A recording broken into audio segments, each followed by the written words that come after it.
What's going on, everybody? This your boy DJ Anonymous with episode 3 of Sports, Biz, and Music, the podcast. Today I got a special guest. I have an artist from Connecticut. He's up and coming, and he's like one of the most popular artists in his state, but not just in his state, but like the man's working. You know what I'm saying? So I'd like to introduce y'all to K.O. Yeah. Yo, appreciate it, DJ Anonymous, man. Really working out here, man. Really working. I appreciate the opportunity, too. No problem, man. No problem, man. But like, tell everybody about yourself. All right. I started K.O. Slate Productions 2 years ago. Released 3 videos and an album. Got the chance to work with Chris Perry and Corey Cooper, 2 music industry producers. Corey Cooper produced for August Alsina on his first album. Chris Perry produced for a lot of people, Tyrese, Tank, Ambrosia. He recently did Usher and Young Thug's No Limit. So I'm just grateful for everything in my life. But like you said, man, it's all hard work, man. And none of that really matters, man, because you got to make yourself in this business, man. Yeah, man, because like, we have a lot of, artists, young kids that want to be in the music business, and they don't understand that, it's hard work. In any industry, whether you do music, sports, any type of business, like it's a lot of work. But that's right, man. Yeah, man. But like, for me, like growing up, I knew people from like Connecticut. I had like a god brother. He had family from up there and stuff like that, and like they used to always tell me about the state. But I never really knew that, Connecticut got some, they got some people that's in music that's working. A lot of people don't know that though, because when they think about the East Coast, they think about Philadelphia, they think about Jersey, they think about New York, they think about like places like Boston. You can probably put DC in there because a lot of, most people in DC, they don't even consider themselves the East Coast. They more like, they say they like the Mid-East or whatever, but the thing about Connecticut, man, I go out, I meet people all over the place, man, and when they find out most of the times they assume I'm from New York, and I have to correct them and say, no, I'm from Connecticut. They're like, Connecticut? They're like, us black people in Connecticut? I just laugh it off, like, you know what I'm saying? But I was born in Hartford, Connecticut, and growing up out there, I didn't really see anything besides blacks and Latinos and Jamaicans and stuff like that until I moved to Windsor at a younger age and got to meet a lot of diversity and stuff like that. That was more like a suburban area. But as far as the music scene, it's pretty much not there in Connecticut for people to like take off in Connecticut, like the way artists might in Houston or Atlanta and stuff like that, where you get a lot of support out there. Not to say I don't have support, but it's just not a big, nobody goes looking for you in Connecticut. So as an artist or a producer, you pretty much have to step outside of your state and meet people in New York or Atlanta or Houston, California, stuff like that. But like you said, man, a lot of people just don't know that people are working right from Connecticut, and a lot of producers and songwriters landing these songs behind the scenes, But it's crazy talent in Connecticut, man. I let that be known all the time. It's not just me. It's a lot of people out there working. But why you think is that? Like, why you think that Connecticut is not there as far as like the music? Is it, like you said, is it like your own people that's holding y'all back, or? It's all about experience. So New York, a lot of people in New York had that experience. A lot of artists taking off from out there. So when an artist does good music, they probably believe, oh, this guy's gonna make it because he's New York. You know what I'm saying? They had that experience. Whereas, do you know anybody that's doing anything big from Connecticut? Personally, no. Like you one of the you and another couple artists that I met, like they was from Connecticut, but even like it's not like big, like commercial big, like like not. I don't know, like we don't really have those platforms in our hometown or those big. I mean, it's a couple people making big moves, but I mean, you would have to go to like that one source type of thing. And I mean, they do what they do. I do what I do. I'm independent right now. I'm in contact with a couple of labels right now, but as of right now, I'm independent. And I'm just doing my thing. It's real hard coming out of Connecticut and doing music, and it's not the easiest thing. I won't lie about it. Well, before we talk about the independent scene, because in my last episode, I was speaking to Hayes. Shout out to him and the whole TGT. We was talking about like the pros about being independent, but I want to talk about like what made you want to get into music. Music, man. Growing up, my first love was sports, man. I love basketball. Okay. And in fifth grade, man, my whole life I told my mom, I made her promise, man, sign me up for the team. It costs $100 for your sneakers and your outfit to go on the All-Star team. And then when the time came, she didn't sign me up. So I was like crushed as a kid, so I just got real bad. I started getting into a lot of fights. I couldn't play sports. I'm sitting there watching people play sports, thinking I'm better than them. So I just used to beat people up, get in trouble. And then in high school, I started playing football. And we spoke before. I told you 3 people that went to my high school actually made it to the NFL. Yeah. Demeeks Cafe played for the Chargers. Terrence Knighton played for. They were calling him the best defensive tackle in the league at one time. He went to the Super Bowl with the Denver Broncos. And Chris Baker is still playing with the Tampa Bay Buccaneers now. He's their starting defensive tackle. He was the defensive player of the year for the Washington Redskins. So growing up playing with these dudes, like I knew because I was like 3 inches shorter and 100 pounds lighter than all of these dudes. But we all played together. We competed together. We competed against each other. We competed with each other. Yeah. We just made each other better, man, and grew up together, showed each other love. So I watched them just be focused and determined and follow their dreams and follow their passion to make it to the top of what they do. So I always appreciate just being able to see them work and see the process of growing and from young and becoming your own and taking over what you need to take over. But yeah, man. I mean, as far as the music, like I said, I like a lot of sports, and I was late to music. After high school, I moved to North Carolina, and I met a dude named No Star Beats. I mean, that's his production company. Yeah. But a friend called Nail Star, and he took me under his wing and just believed in me as a songwriter and as an artist. And he told me, "Yo, just be yourself," because I had a lot of questions about music and everything. He was just like, "Yo, just be yourself. People gonna like you." And just had the utmost faith in me. So that was my first experience recording music, and he showed me a lot about producing. And I never really had the most encouragement in my life, so I always appreciate people who tell me like, "Yo, you could do it." You know what I'm saying? You could do this. And he was one of them. Shout out to my boy D, because he was definitely right by my side the whole time. My friend from Philly, because we was out there in North Carolina, so you need somebody to have your back. That dude always had my back, and we was just real people doing real things. And North Carolina took us under their wing, man. They showed us a lot of love. And at the time, I was like dealing with the club owners, and stuff like that. They caught wind of my music. They like, "Yo, you doing music? You ain't even tell us. Yo, you need to come perform at my club, man. Just let me know, man. I'm gonna set up your performance." And like I said, man, I didn't believe in myself at the time, so I never went through with that. But they took my music and sent it to the radio. Okay. So then the radio's calling me like, "Yo, we got your music. Come for an interview." You know what I'm saying? So as busy as I was, you know what I'm saying? Nobody gonna turn down a radio interview. So we went to the radio interview. They played our song and showed us mad love. But like, yo, we was in the streets heavy at the time, like. So you got to look at it when you're in the streets making money and everybody know you, and then you get a song on the radio.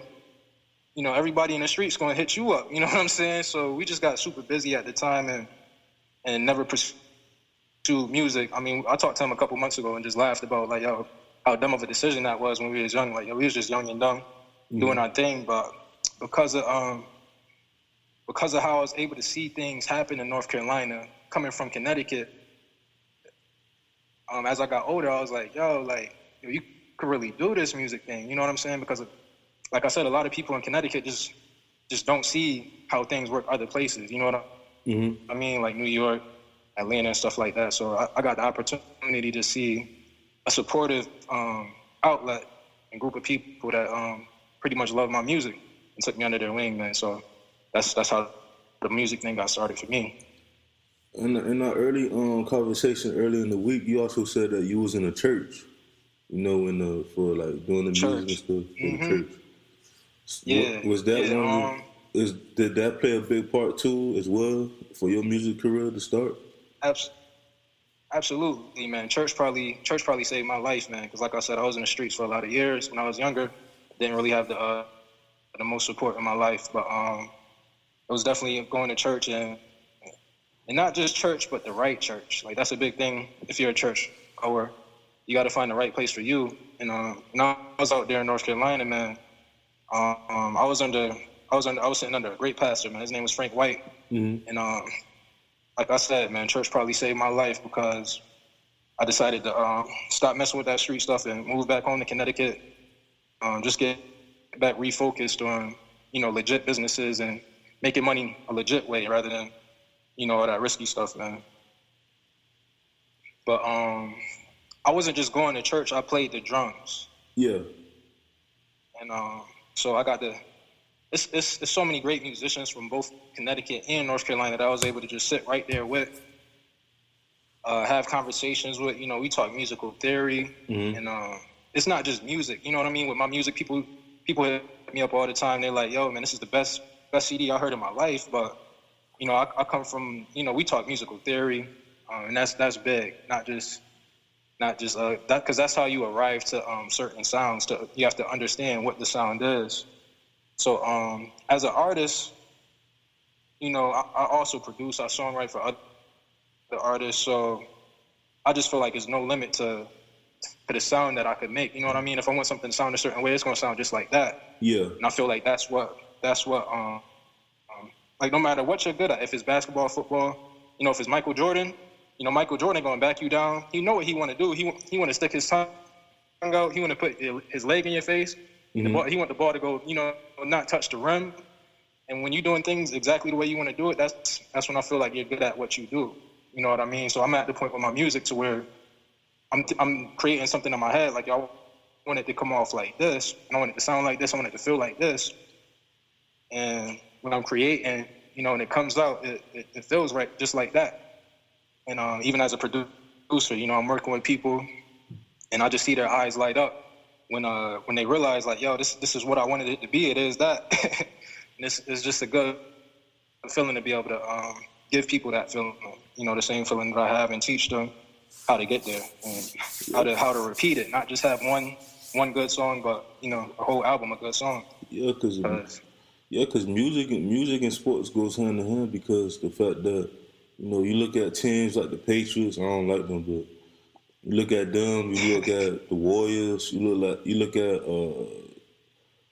who else? The Yankees. You look at all these teams that have had winning, they have that legacy of winning, and you see that every time they win, it's like they use something different. Like, it's something different, that they have. Like, either one year they draft real good, or the other year they draft and then they pick up free agents, and like the chemistry, like, because I always felt that the same thing with music. You gotta have that chemistry, especially when you're working with a producer and you're working with another artist and stuff like that. That you gotta have that chemistry. Once that chemistry is real good, the music is great.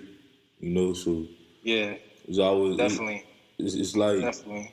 I've been in studio sessions with artists, and like I listen to their music and they play it over and over again. That's like when you in football or basketball, you watch film.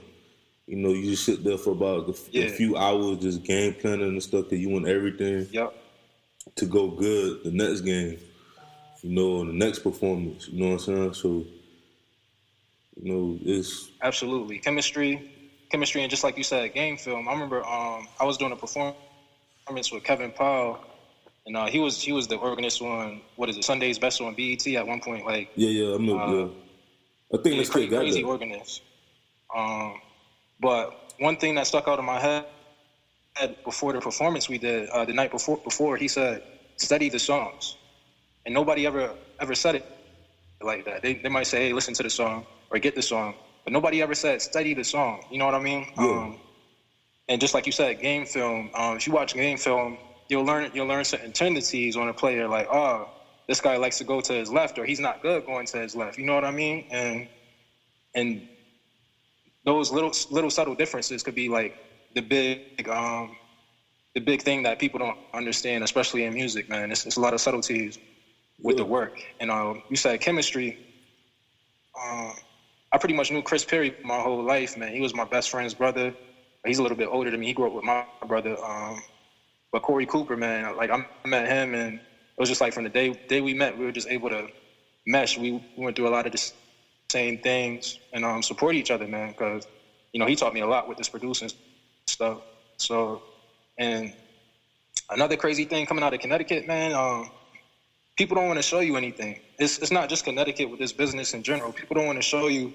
They might have something that went good for them, and they'll be like, "Yo, how did you do that?" It's like, they'll tell you some little vague thing, but that's not it. You know what I mean? They won't tell you.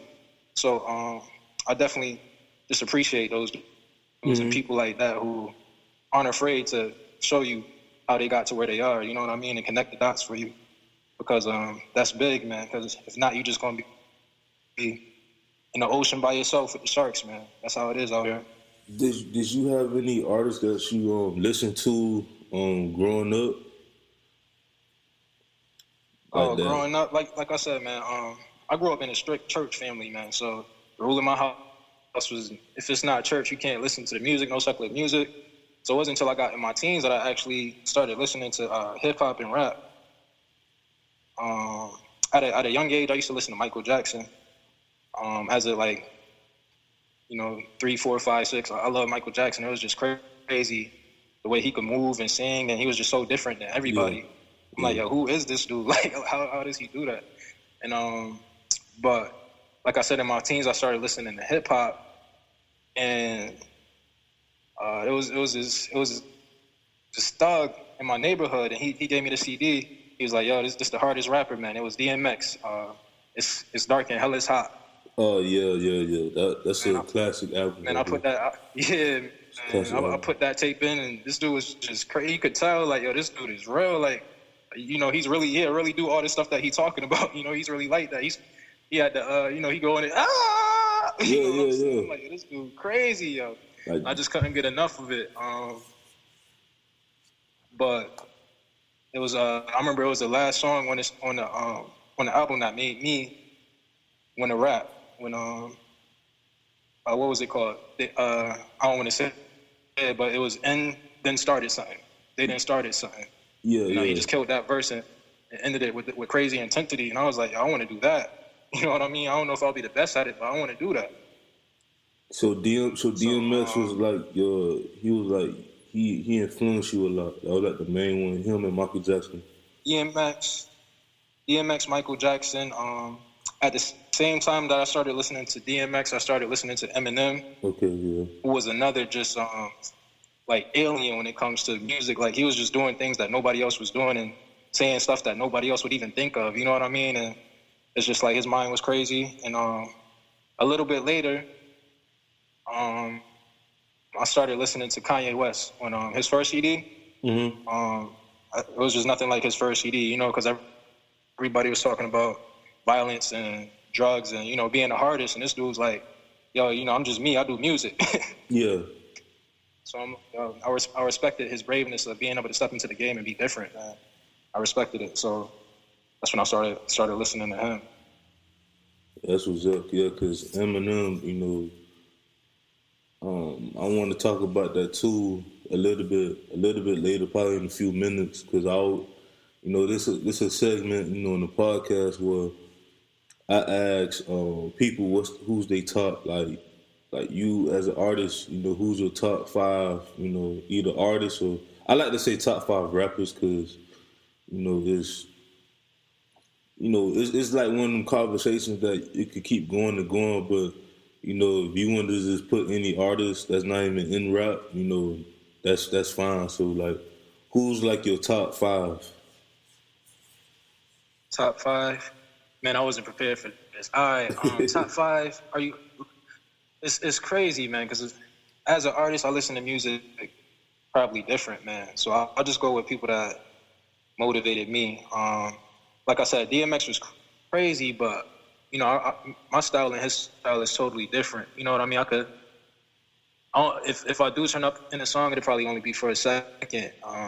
So you won't catch me screaming and with crazy ad-libs and stuff like him. But as far as like my style, what it's been influenced by, I would say, when I started doing music, I definitely wanted to be able to touch that high level of Eminem and Kendrick Lamar type, you know, craziness. Okay. And I have a couple songs on my CD where maybe I tried to reach that. One of them, which is about to get, well, is right now up in the mix of being Hip Hop Hercules' album for the year, and that's Swim featuring Corey Cooper, where I pretty much just didn't hold back with my lyricism, and I say that was definitely motivated by Kendrick and Eminem, their type of style, just going crazy. If you listen to my whole CD, you'll find like Young Biggie, you know how he was pretty much scandalous and just open with it, but like thug with it, you know what I'm saying, and smooth, you know what I'm saying, like pretty much irresistible with his style and just totally confident. Definitely motivated by Biggie. At the same time, Jay-Z, you know, coming from up north, you know, you're not gonna miss Jay-Z and Jadakiss as a lyricist. So I mean, I don't know if guys in, but you know, that's 4. So as a 5th one, I guess I would have to say Kanye West, man, because I found his music young. Even though what I first started listening to is a lot different than, you know, the music that he makes now, which is more like rock. You know, he makes a lot more rock than rap nowadays. Yeah, like the College Dropout type. College Dropout was like... College Dropout, man. You know, man, that College Dropout feel. I mean, I still wake up in the morning and put on College Dropout. You know what I mean? Yeah, so classic. That was big for me, man. So, I mean, that'll be my top 5 for right now, so she put me on the spot, bro. I mean, but like, you the first one who actually put Kanye in your top 5, because a lot of people, you know, they may not put him in the top 5 because of, you know, he may not be a lyricist, like he may not write his own stuff. But absolutely, like to me, he's in my top 10, if not my top 15, because he's like a true artist. Like he creates, you know, like graduation. You know, he changed the game, man. Yeah, graduation. There's not many people who go outside of the formula. I mean, you could put Lil Wayne in there. Yeah, Lil Wayne. Because when that first Carter came out, when the first Carter came out, I got my hands on that, and I was like, you know, I'm up north in Connecticut, and I'm like, yo, this is the next dude. Like, he about to be the next Jay-Z. Everybody like, yo, you wildin' Lil Wayne. You know, they remember Lil Wayne from the Hot Boys. I'm like, yo, he has the formula. He understands it, you know? And I knew. I'm like, yo, so I wasn't surprised when he started taking over the game and killing everything, especially with his personality.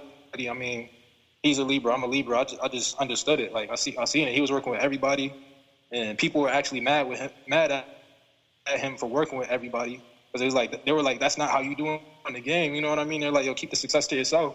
And he was spreading it out, man. So I definitely look up to him, too, at the same time, man. But yeah, I mean, Kanye changed the game, man, at a young age. Nobody was talking about Jesus Walks and making all these different types of songs that he was making, especially as a dude who wasn't the most lyrical. So I just had a lot of respect for him, man. The braveness and courageousness. Yeah, man, because, like, Kanye I could say he's like one of, you know, our generational, you know, artists that we was listening to when we was younger. I remember my sister, when College Dropout first came out, and like playing that whole album was like refreshing. Like it was like the memories, like when I was in middle school. The graduation, that was like my favorite one. Like I listened to that like anytime I get the chance to, cause from track 1 all the way to the last track, and that album for me came out when I was in high school. So when I was in high school, I was a little bit older and stuff, and I was playing sports and things like that, and you Yep. know, I was I was a teenager, so I was getting to know a lot of things and stuff like that. So like in that album, it pretty much motivate me to do what I want to do. Right now, like I've got like 2 degrees, going back to school. Um, I have a few businesses that I got, that I want to, that's up and coming. It was Yep. just one of them albums that like, was like, you're gonna be somebody one day. All his albums was like that to me. Yeah. Like his first Yeah. 3 or 4 albums, but I Yeah. remember I first heard for the first time I heard the whole CD. What's it called? Twisted Fantasy. Um, what's it called? I think it was called Tw- the Twisted Fantasy. I forgot the name of the album. Dark Twisted Fantasy. Okay. I remember Okay. a few weeks ago I've heard it like the whole album for the first time. I like, yeah, that's a classic. That album is a classic because a lot of people say they always told me that that album was better than some of his first, which I still I to this day, like I still like say that graduation and college dropout and late registration is still better than that album. But as far as like a generational, like from like, cause that album came out like 2010, 2011. So like you can see that album carried on like a whole decade. You know what I'm saying? Like you see these artists coming out, Yeah. with that type of sound and stuff like that. But I always felt like that a lot of people should give Kid Cudi a lot of credit too, because Kid Cudi, when you listen to his first albums and stuff like that, Kanye got some of that sound from him. You know what I'm saying? So like Oh Kid yeah. Cudi, Oh yeah. he's not in my top 15, but he's like one of them artists that like if it wasn't for you, he's one of them artists Yeah. that Man, affect and like I a heard generation. one of his freestyles. I mean, yo, it takes a lot to make me being, you know, I'm a lyrical dude, so it's be like, yo, this guy's crazy, man. But I heard his freestyles and just the metaphors and the subtlety that he went into his phrases and came out and going back, man, it was crazy. But I'm like, yo, this dude is crazy, man. Definitely a lyrical dude, man. I respect it. It's funny, man, because I'm working so much and you know, like we said, I'm having a lot of some music, man, but I'm still not at the point to where I'm fully paid by this music and into it, man. So for one, like last year I was working 3 jobs, Yeah. just to make all this stuff happen. On top of songwriting, releasing my own album, producing for other people. And on top of that, like I said, I'm getting better in this music. So it's getting to the point where I hear something, I almost, sometimes people ask me like, yo, did you hear this new song? And I'm just like, yo, nah, like, and they probably think I'm being funny, but I sort of stay away from listening to music a lot of times because I don't want my sound to get influenced by anybody else's, if that makes any sense, man. I just want my music to be genuine.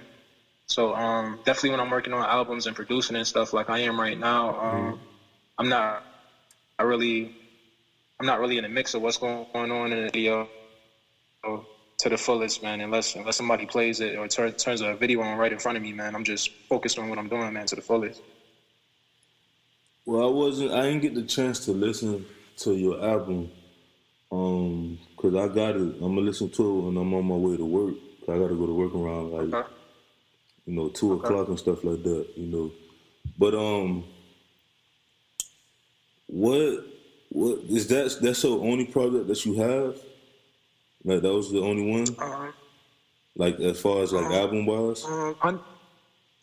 Yeah, when we were doing music back in North Carolina, we never even ended up releasing a project outside of having that one song on the radio. So as of right now, that's the Wet album is the only album that I release. And I mean, pretty much I have a whole another album ready, but I'm still promoting the Wet album right now, man, and it's making waves. Yeah, because it's making waves to say the least, man. Because next time when we speak on my podcast, I want to, after I listen to it, I really want to go through every track and stuff and just, ask you, like, the reasons about it. Because I would ask you now, but, like, I haven't listened to it, you know what I'm saying? Like, I see, like, the different titles and things like that, but I rather want to hear it first, and then, talk to you about it, about each track and stuff like that. But that could be for another episode, for another day. Yeah. You said what I can say about the album, man, me as an artist, man, being independent, I want to be very careful about how I word this, because I'm not against anybody, man. I want to love everybody. I just want to spread love with my music, but at the same time, I am definitely 100% a heterosexual male, and that's it. So I just wanted to give, it's the kids that listen to the music. So I think it's important for the kids to see a straight up and down like male figure that that's passionate about females and not afraid to say it and just putting that music out there, because a lot of this stuff that's coming out is pretty iffy and borderline. Like you got guys calling guys bae, and I'm just not like that. Yeah, I feel you. So so that's a big thing in my music, man. So, but like you said, next time we'll dig deeper into that. Well, yeah, I mean, we could dig deep into that because just the other day I heard Offset had to apologize about a lyric he said about like the homosexuals. To me, I feel like in today's, like I'm like you, I love everybody. Like one thing I'm still trying to understand. One set of people I'm still trying to understand, because I'm not ignorant. I just want one day when they meet them and just see, like just want to know, like why they did it, and like what I'm trying to say, like what made them want to do it, like how do they feel about it, It's the transsexuals, like that's something that I'm still trying to, because the gays and the bis and the lesbians and all that stuff, it's like about it, because they open about it more. The more you talk about it, the more we understand. You know what I'm saying? Like I have gay friends and stuff like that. Growing up and stuff, very cool people. Have some family members that are gay. Cool people, but the transsexual like community is something that I'm still trying to, get used to. Still trying to like figure out, what's up and stuff. But that we could talk about that, another day and stuff like that. But let's get into a family. Okay. You said you married. Oh yeah, man. I'm married, man. I'll let you know the other day, man. I feel like my wife is the most beautiful woman in the world. She's my biggest supporter. I'm her biggest supporter, and definitely without her, I wouldn't be here, man. Because like I said, I'm at the point with my music to where I'm not even listening to music because it's so crazy. But before I got started, this really got started with me getting back into music. We just used to be riding in a car, and I used to tell her like, yo, I could kill all these songs on the radio, and so she would just be like, do it, and I'll start freestyling to the song, and then when I was done, like her mouth would just be wide open, like yo, the stuff you said was better than the person on the radio even said. She was just like, yo, you have to do music. That's what's up. And I used to explain to her like, yeah, it's a difference between just having fun, because that was just like fun for me, so that's real light. And I was explaining to her like, yeah, I can freestyle when I'm not doing music serious, but once I start actually creating songs and doing music from the bottom up, it's not a game for me. And so we had those conversations, and she was telling me to go for it. So I'm telling her, you know, it's going to be times when I'm not there. You know what I'm saying? There's going to be times when I was just getting her prepared. Like, are you ready for that? She was just like yeah. And like I said, she's my biggest supporter. I even have, you know, females that I used to work with come to me like, yo, I saw your video. Like, your wife let you do that? And in my head, I'm like, I'm like, yo, she was the one who thought of the idea. And you know what I'm saying? Came up to the models, and you know, you know, we know what it takes, man. We want to get somewhere, so that's what we do, man. That's what we do, man. but I would definitely say, say, man, it's. Oh, sorry. Mm-hmm. No, my bad. Because I want to say this, like, before I'm sorry I cut you off. You can finish after I say this point.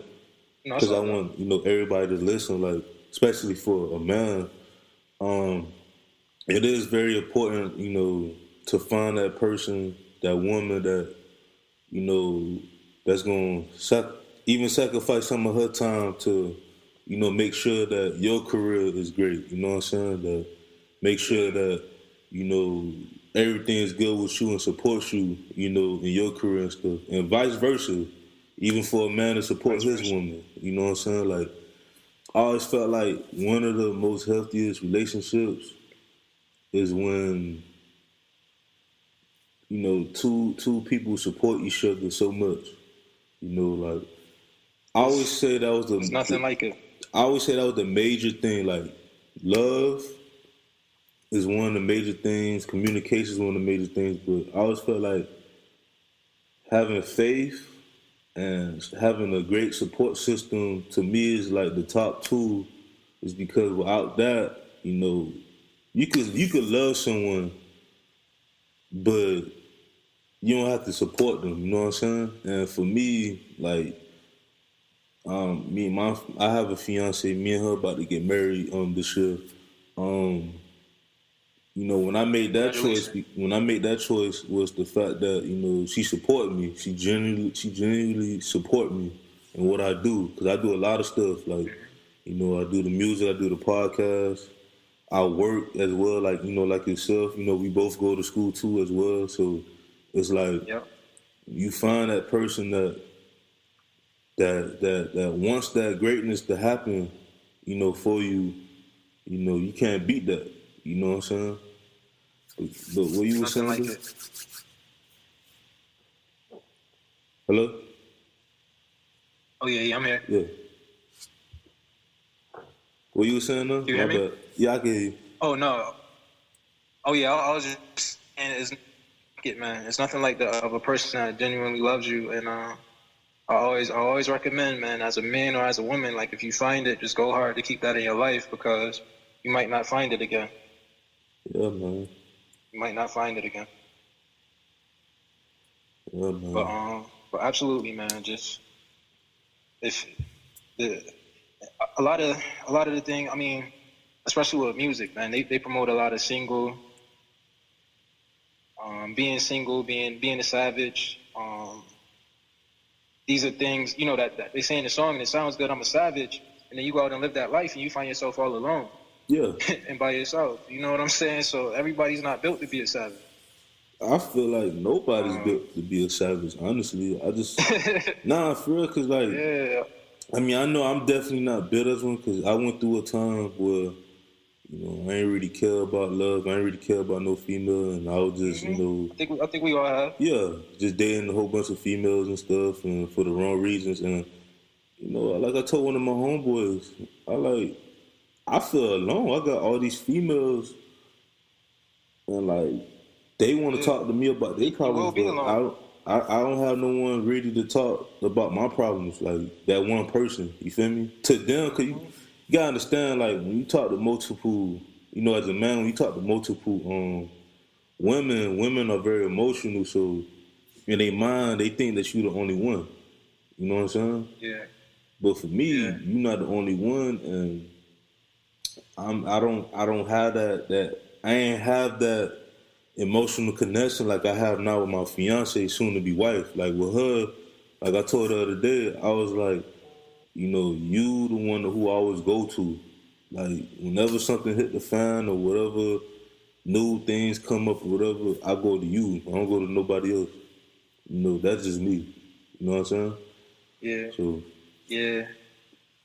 It's funny because a lot of my album comes from when I was younger, dealing with multiple females. I have a lot of songs coming from that standpoint of just being young and the understanding of a young-minded individual. But is what was I going to say?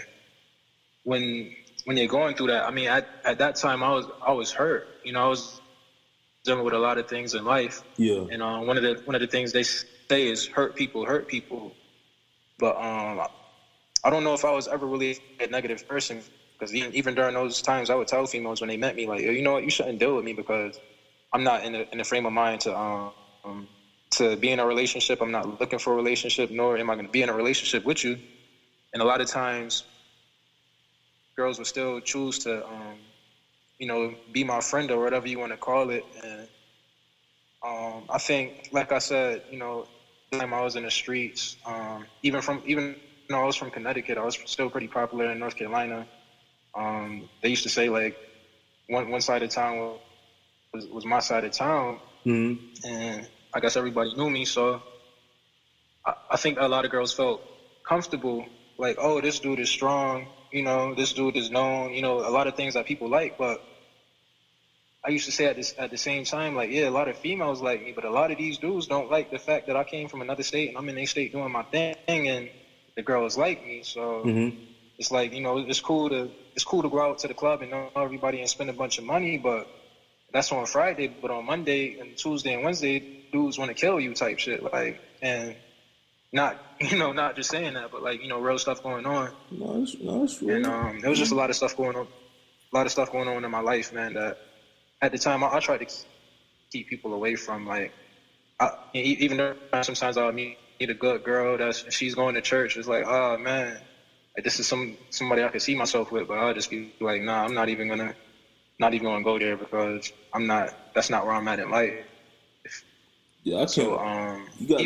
even when I met my wife, Yeah, I wasn't looking. But I wasn't looking to meet anybody. And this a lot of females ask me, like, yo, how did it happen, or how do I meet a husband? I always tell people, focus on yourself. You know what I mean? This is what men. I mean, I'm sure you could agree. Like, a guy's not looking for a girl that's looking for them. Like, if that's what you're doing, you're trying to fit their mode. They're just gonna walk all over you. I mean, yeah, even in business, if you just going out for a business, you're like, hey, I'll clean up the shop. Oh, you know what I'm saying? I'll do this. I'll do that. They're not gonna pay you no more to do that because you already doing it. You know yeah, what I yeah, mean? yeah, yeah. So Like I always so say, you just like, gotta make yourself. Mhm. nah, I was just saying, like, nah, finish what you were saying, so I can. I'm just saying you have to build the worth of yourself, and this is something that I take on in music too. Like, I don't just put my music out and hope for the best. Like, no, I connect with people that's doing things, and I promote myself in a strong way, and I research. I look around.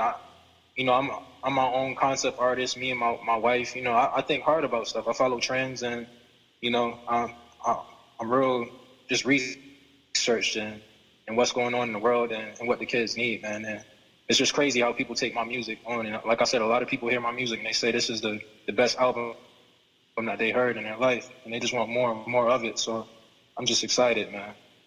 Yeah, man, I definitely have to. I'm gonna listen to that album today, um, and I'll give you my feedback. I like to give artists, cause me and you we about to work. You know what I'm saying? So Definitely. I like to give artists they true feedback on everything. What I was about to say, but yeah, like going about the women, like it's true. Like I when I was doing that time, like I had women who wanted to do a lot of stuff for me and things like that. But in my mind, I was like, to me, that's more like a trophy. You know what I'm saying? Like Hmm. you trying to impress me type stuff. And I didn't want that. You know what I'm saying? Like I wanted someone who, yeah, they could do that sometimes, but like really, I wanted somebody that support me, but also someone that I could be, I can call like my best friend as well, so stuff like that ain't really a big thing for me. But yeah, man. Um, I think we covered a lot today. You have any like shout outs or any other plans coming? Wait. I do have one question too. I like to ask people this. Um, what do you see yourself 5 to 10 years from now? 5 to 10 years. I see myself doing things within music. Like I said, I'm already working with pretty much who I think are the best producers in Connecticut. But I just want to expand on the work that I've done. On top of, I have plans for my own businesses that I want to start. I mean, we spoke about that. I don't want to publicize, you know what I'm saying, my dreams. But like I said, we have plans for businesses and just investment and real estate and pretty much like I told you, man. I want to get paid while I sleep. I don't want to work hard the rest of my life. Last year, I worked 3 jobs on top of doing songs and music. I mean, and it was just crazy. Like the whole time I'm working with people, man, they had no idea how exhausted I was as I'm making things happen. And people always say like, "Yo, you never smile, and it's just crazy, man." But I work so hard, man. I don't want to do it for the rest of my life though. But I'm finally getting to the point in my career where things are getting easier, to where I'm getting hit up by labels and shows and blogs that want to promote my music for free. So I definitely see the hard work paying off, man. But I'm going to stop right now until I get these businesses, man. Like you said, I'm in school. We both have a plan, man. I'm praying for your plan, man. Pray for my plan. Yeah, I'm definitely just trying to make it happen, bro. Especially real estate. That's why do you want to get into real estate? Real estate move itself. People need a place to stay. I mean, it's a couple businesses that's going to do good regardless of what goes on in the world. It could be a depression. If you're in a funeral home, people die, man. I mean, it sounds crazy, but if you invest in that, it's not going. You know what I mean? It's not going nowhere. Another one that's growing is weed. You know what I mean? Medical marijuana. You invest in that, man. People smoke. People do drugs. That's going to do good if you invest in that. We talked about briefly, Bitcoin, the cryptocurrency right now is pretty much the wave of the future. So, it's even other. It's not just Bitcoin. You have to research this stuff, man. It's more than that. This untaxed money. There's untaxed money out there. You know what I mean? So why should you give these people all this money that you work hard for? You know what I'm saying? That's the wave of the future. In real estate, like I said, people need a place to stay, man. So all you got to do is capitalize, man. You got to capitalize, have good credit, and take part, man. Do your research. Yeah, man. It's going to be successful if you do it. Yeah, that's the truth, man. Because that's why I asked you, because a lot of people in our age group, a lot of them want to wait till they're like 40, 45 and stuff like that. Like I'm 26, you 31. A lot of people, still want to have fun. Like as far as like just spending their money on other things instead of like just investing. Because I always felt like investing, when I have kids, I want to teach them, at a younger age, at like 13, 14 years old, that just start saving up your money and stuff. Start saving up your change, because I use Acorns app. So that pretty much, like, all the loose change I've have, when I, like, use my card or whatever, it goes to that app, which I'm saving up money, but I'm also investing in like ETFs and stuff, like stocks. So like by the time I have kids and stuff like that, our kids going to be, technology may be on a whole nother level. You know what I'm saying? So I just feel like, a lot of people have to take advantage of technology. And yeah, that's where vision comes into place. You can't just look at what's going on right now. You And when you think like that, you're looking at where things are going. You know what I mean? And yeah, that's where things are going, man. So if you get in now with it while everything's cheap, then it's just a win, man. But you got to take that investment. Just like you said, a lot of people our age are still out there trying to have fun. They out there looking, what can I do this weekend? I just got paid Friday. What can I spend my money on? And that's pretty much the opposite of what people like us are doing. You know what I mean? We thinking how can we get these people to spend their money pretty much? Because people like to spend their money. So you either gonna be one way or the other. That's all. That's just business, man. Yeah, man. But you got any other shout outs before we close this podcast, episode 3? Man, shout out to all the listeners. Shout out to people that support. I don't want to get caught up in naming names because I'm gonna forget people, but just all the supporters, all the people who genuinely love me, all the people that wish me the best, man. Shout out to them, man. Same to you. Just positive vibes, bro. Positive vibes. Yeah, man. We gonna work, man. We gonna work from here on up, man. Just gotta figure out when we gonna start and how we gonna do it, but we gonna work, man. Definitely, man. Definitely. You out there in Miami, man. I'm trying to come out there and do some things. Yeah, man. No problem, man. Shoot, we can set something up. Yeah, man. Definitely, bro. You got your album out. That's already out. The Wet album. That's on iTunes. It's on Spotify, everywhere. It's on everything. Just search. You can search me by Google search K.O. Slaper Productions. All my work will pop up. Or on any of the major music outlets, you could type K.O. the Wet album. It's the colorful picture one, right? I need to fix it because they got me connected with artists that's not me, but it's K.O. the Wet album, man. And see my work or K.O. Slate Productions, and everything pops up. Yeah, man. We gonna work, man. But hey, man, this has been your boy DJ Anonymous with my guest K.O. This has been the Sports, Biz, and Music podcast, episode 3, and we out. We out, man. Appreciate you, bro. No problem.